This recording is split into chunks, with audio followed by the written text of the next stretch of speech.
যাচ্ছি যারা বিজেপি করতো তারা বুঝতে পেরেছে একমাত্র গরিব মানুষের কথা, যারা দিন আনে দিন খায় গরিব মানুষের কথা যদি কেউ ভাবে তার নাম হচ্ছে মমতা বন্দ্যোপাধ্যায়। আসন্ন বিধানসভা নির্বাচনের প্রাক্কালে সাকরাইল ব্লকে রাজনৈতিক উত্তাপ আরও বাড়ল। প্রচারের মাঝেই বিজেপিতে বড়সড় ভাঙন দেখা দিল।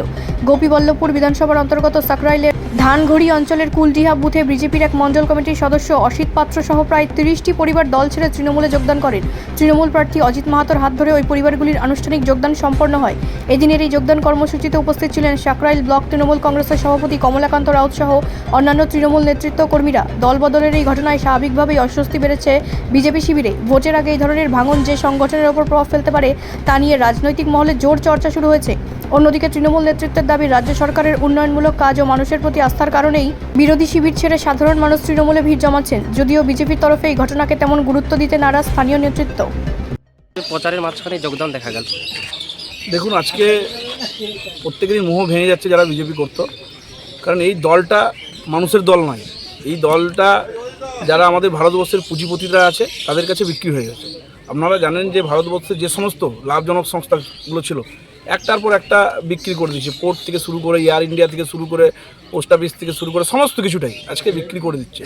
এবং দেখেছি এই এলাকায় টোটালি, আপনারা তো ঘুরে দেখেছেন, বিজেপি এই এলাকায় একটা বাল্বও লাগায়নি। তো সেই জায়গায় মমতা বন্দ্যোপাধ্যায়ের উন্নয়নকে অব্যাহত রাখতে প্রত্যেকটা মানুষ আজকে যেই এলাকায় যাচ্ছি যারা বিজেপি করতো তারা বুঝতে পেরেছে একমাত্র গরিব মানুষের কথা, যারা দিন আনে দিন খায় গরিব মানুষের কথা যদি কেউ ভাবে তার নাম হচ্ছে মমতা বন্দ্যোপাধ্যায়।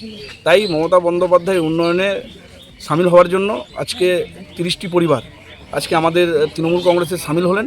তাদের আমরা স্বাগত জানালাম। আগামী দিনে একসঙ্গে সবাই সংঘবদ্ধভাবে আমাদের এই এলাকাকে আমরা ভালো রাখবো, এই এলাকায় যাতে উন্নয়ন অব্যাহত থাকে। এবং আপনারা দেখলেন, ওর মুখ থেকেও শুনলেন যে বিজেপি পার্টিটা কী পার্টি। এই পার্টিটা একমাত্র মিথ্যাচারের পার্টি।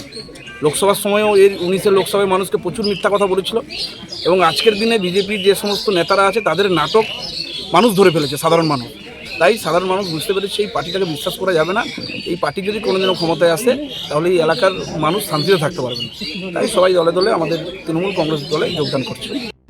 আজকে ধানগড়ি অঞ্চলে কুলডিহা বুথ থেকে অসিত পাত্র মণ্ডলের সদস্য ছিলেন। তিনি তাদের গ্রামের প্রায় 30টি পরিবারকে নিয়ে আমাদের সঙ্গে এখানে সর্বভারতীয় তৃণমূল কংগ্রেসে যোগদান করলো। এটা যোগদান তো ভালো করেই জানে যে মানুষের কাজ কিন্তু আমরা করি, মানুষের কাজ করে তৃণমূল কংগ্রেস। 365 দিন মানুষের পাশে থাকে।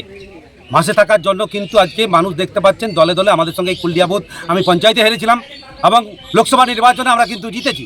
সেই জায়গায় দাঁড়িয়ে এই যে অসিতের আজকে কুলডিহা বুথে অংশগ্রহণ, অসিতের সঙ্গে যে 30টি পরিবার যোগ দিল, আগামী দিনে এই বুথ কিন্তু আরও শক্তিশালী হলো এবং সবাইকে নিয়ে এই বুথ কিন্তু এগিয়ে যাবে, এই কথা বলতে পারি।